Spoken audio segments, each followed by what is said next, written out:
Hello, viewers. I have 3 things today. I want to talk about presidents and war. Point number 1. I've seen a lot of articles recently about protesting Bush. He went up to Canada and spoke there in, I think it was Montreal. And then all these people gathered outside of this building and protested. And they hate Bush and they think he's a war criminal and they think he should be indicted because he's killed people and he started an illegal war. I just think people really need to get over trashing on George Bush. Like, he's not the president anymore. He did his time. He messed some things up. He did the best he could. I think it's pretty ridiculous to say that George Bush is evil. Maybe he is. I don't know. But to me, it just seems like he just wasn't really good at being the president. He did all these things and he tried to make things happen and he just, upped government spending. I don't think it's because he's evil. I think it's just because he sucked at being the president. I don't think that's something that's morally reprehensible that you should be indicted for.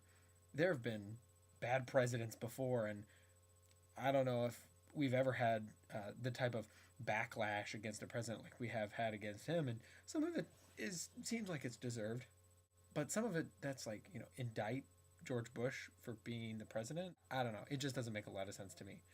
Point number 2. Barack Obama is for change. He said that. That's been his platform. That's what everybody knows him for. Change takes time.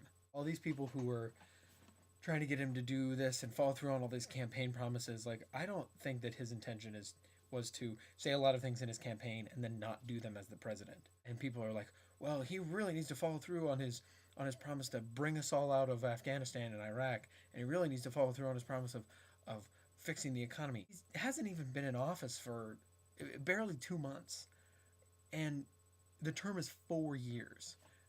I think that he's going to do the things that he says he's going to do, and he's going to try and do the best job he can. Cut him some slack, for crying out loud. Give him some time. I really fear for the president sometimes because he's got all of this hype going, and if he is not just the best gosh darn president we've ever had, he's going to be a failure in the public eye, and that's frightening, and that's really sad because I may not agree with some things that he says. I don't think he's a bad person. I think he's going to do the best job he can. Doesn't mean that I want him to fail. Back on the topic of Rush Limbaugh, how could you ever say that you want the president of the United States to fail? What? Point number 3. Illegal war. I know that there's some Geneva Convention something or other that says don't make war. Illegal war? Seriously?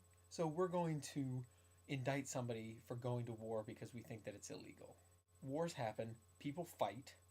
I don't like them. I don't like it when people die. If people were so upset about Darfur, about Russia and Georgia, about Israel and Palestine, as they were about George Bush's illegal war, the situation in the world, especially in the Middle East, would be a whole lot different because maybe we would be focusing on things that are happening elsewhere instead of trying to indict our ex-president for starting an illegal war. Read this book.